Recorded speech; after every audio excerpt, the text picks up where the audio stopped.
What's up, beautiful people? Welcome back to a new video. Today I will be filming a Q&A because a lot of people had some questions and I will answer them now. So if you're new here, welcome. We're currently in a little powerlifting series, so I'm showing you all of my prep for nationals, and then I will be going to nationals next week, so you guys will see lots of traveling and fun meet stuff. So let's get into the Q&A. So I posted a picture on my Instagram story, so if you don't follow me there, check that out so you can get more updates and see when I post things. So people replied to my story. First question is from _TadStrong. So two questions. First one, who is your coach? My coach is Justin Reeson. He is the head coach and owner of Lift Hacks Incorporation, and I've been with him for almost a year now. Question two, what cues do you use to help with sumo? So sumo is the style that I deadlift. There's two styles to deadlifting. You could do one, which is conventional, or two, which is sumo. I do sumo. I am more leg dominant, so I just find it's easier for me to lift more weight, and it recruits my legs better than my lower back. And so cues for sumo. So it can be deadlifting can be a technique that needs a lot of practice. So it just comes with lots and lots of practice to see what works best for you. For me, it's just a combination of everything. Like, I don't really know. So the biggest cue for me was my bracing, because I do have a hard time bracing, or I did, and now it's finally getting better. I go up to the bar and I take a really big inhale through my stomach. So I don't want my chest to lift up and down. I want it to feel it in my lower abdomen. So I'll take a huge inhale and I'll let the air go into my stomach and fill it up. You kind of want to push your belly out a little bit, and I think that it really helps when I think of like pushing my abs out. And then I will get myself set up, and then I'll exhale just a little bit, and I'll take another inhale, and then I'll try to stay tight the whole time. Another cue is my lats. Like, I just want to try to engage them, so I'll set my shoulders back as I'm getting the bar right before I lift, and I don't know, keeping my butt down. I don't want my butt to lift before my knees lock out. I want to do the whole lockout with my knees and my hips all at the same time. So that's another cue. And I've also been working on my neck. It's still like a work in progress, but I want to keep a neutral spine, so I don't want to look too far like into the crowd, let's say. I just want to keep it like nice and neutral and look right down on the floor, but without like losing balance. And pushing through my heels, I guess, my last cue. I don't know. I have a bunch of cues, and it just comes with lots of repetition and practice. Next question, we have cat_Cargill. He said, can you describe bracing in relation to squatting? Essentially what you focus on.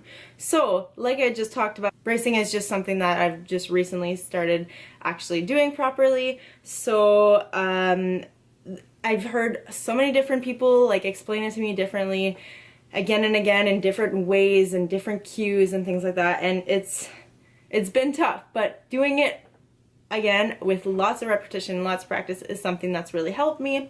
The biggest thing was to flex my lower abs. So okay, the thing I'll do, so I'll get under the bar and I'll exhale, let go all of the extra air that I have in my lungs.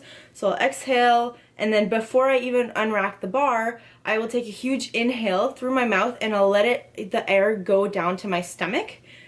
And then once it's there, then I'll walk it out, because I want to stay super, super tight. I'll walk it out. I'll exhale that air. I'll take another huge inhale like I did, and I'll flex my lower abs. I don't know if that even makes sense, but that's how I feel like it works. And also just staying tight the entire movement. So flexing my abs and like keeping everything super, super tight as I'm down and all the way back up. I don't want to let myself relax, because I know that when I'm relaxing at the bottom, that's when I have a harder time coming up. So that's what I do. I'm actually going to be filming a how to squat, bench, and deadlift video soon, so I'm gonna touch base a little bit on how to properly brace, because it'll probably be better with a visual.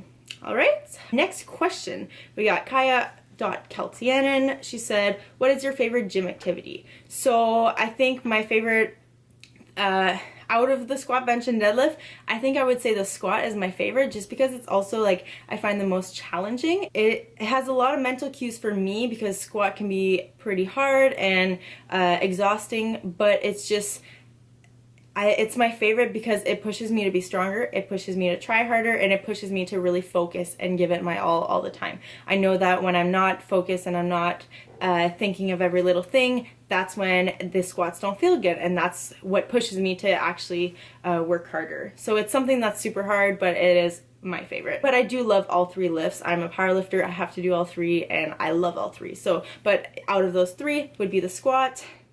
Other than that, like other workouts that I do, I've been doing a lot of the GHR machine, so the glute ham raise. I have it at my gym, and it's really for your hamstrings, and that has become one of my favorite ones. I don't know, I just love like feeling my hamstrings contract, and I don't know, it's super cool for some reason. Hip thrusts also, I used to hate those, but I'm starting to like them as the weight's going up and I feel strong. So that's my favorite thing. Anything that's related to lifting heavy weights is what I like to do. I don't really like doing that much cardio. Like I'll do it because it makes me feel good, but in the gym I like to lift heavy because I feel super, super strong. Okay, so now I have a question from Emma Babcock _fit. And what's up, Emma? She said, do you feel burnt out / how do you deal with it when you do? So yes, of course I feel burnt out. Like I take in a lot of emotions every single day, and I take on a lot of projects. I need to be doing something all the time. So obviously I do feel burnt out easily. When I do feel burnt out, I do a lot of self-care. So I take a lot of baths. I don't know if you guys watch my Instagram stories, but I'm in the bath like 3-4 times a week sometimes. It's my relaxing time. So if I do feel burnt out, I'll put everything aside, I'll go take a bath, and it's not even just the aspects of like healing my body, which it does help a lot with recovery, but it's mostly just my alone time. I'll put candles all over, I'll close the lights, and sometimes I'll just put like relaxing music, or I'll like watch a show, and it just gets me out of my own head, and it just helps me relieve some stress. So that is something. Also getting lots of sleep. I know that if I'm not sleeping lots, I am not functioning properly. So just making sure that I'm getting lots of sleep and I'm taking care of myself. That is what I do when I feel burnt out. Bonus question from Emma. So she commented on my Instagram post, who takes all these really good pictures of you? I do. She thought Eric did, but no, Eric, my boyfriend, does not take good pictures of me. Sorry, Eric. But I take my own pictures. So before I got my camera, I would seriously just use my phone, and I have like a mini tripod, so I would put my phone on the tripod, or not. I just like place it on something, put a video on, and just pose. I don't know, pretending to be a model. So I'll just put it on, and then I'll go through the video and I'll screenshot my favorite ones. You can also do a self timer. It was easier for me to just take a video, because then I can just pose or move as many ways as I can, and then just screenshot as many pictures as I can. But now that I have my camera, it is amazing, the quality. So same thing, I'll just put it, I usually use a self timer for this one, or I will put it in a video and just pose. So yeah, I take my own pictures. You should see the ways that I set up my phone. It's actually embarrassing, but whatever works, right? Gotta get the good Instagram selfies. Next question. So Dom Scotland, sorry, I hope I didn't butcher that. So the question is, can you talk about your training program? What body parts you train and how often? So now my program is changing, since I am like less than 2 weeks out from nationals. So like the intensity is staying somewhat high, but my volume has dropped a lot. So we're doing more like singles and doubles, but all depends on what part of the season I'm in. So I'm not really going to get into the numbers, but in general, when I usually train Monday, Wednesday, Friday, and Saturday. My Mondays are usually squat and bench.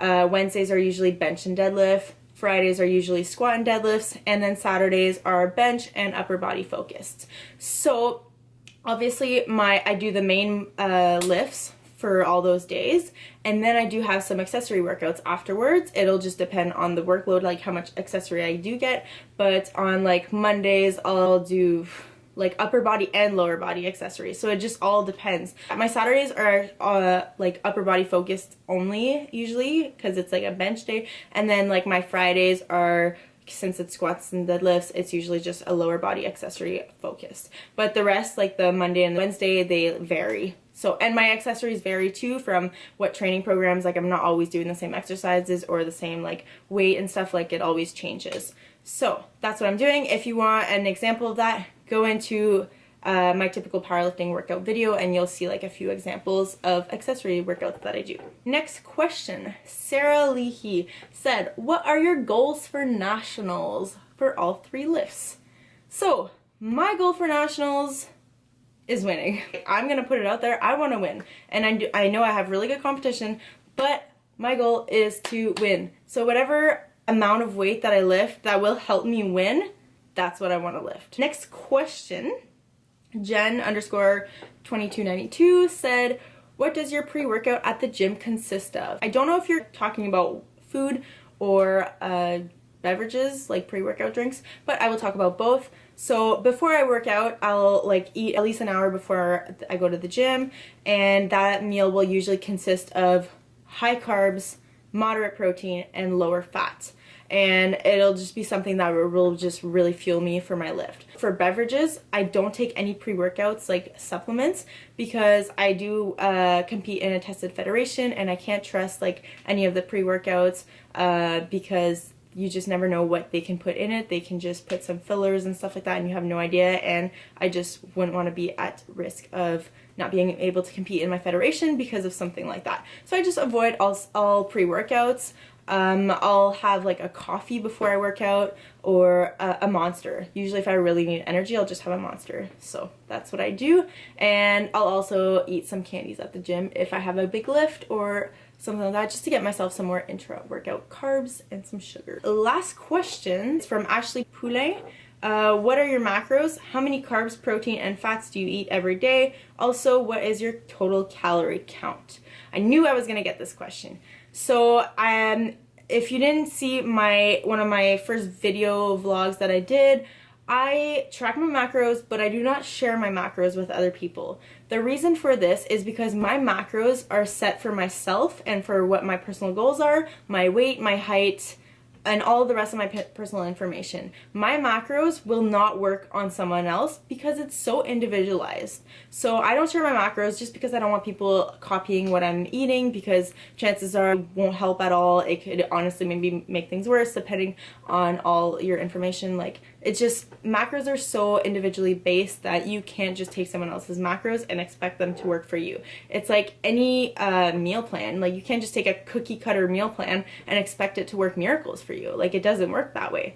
So I don't share my macros, and my coach actually gives me my macros. But if you do want to figure out what your macros are, there's like a lot of scientific formulas that you can do.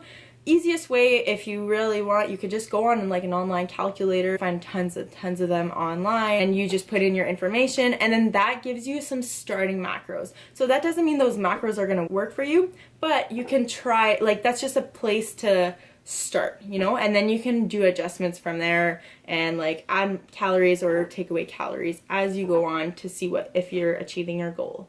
So that is it for this video. Thank you so much for watching. Like the video if you enjoyed it, and subscribe if you haven't already. If you have any other questions, you can just comment them down below and I can just answer, or I can do like a part 2 if you guys have lots and lots of questions for me.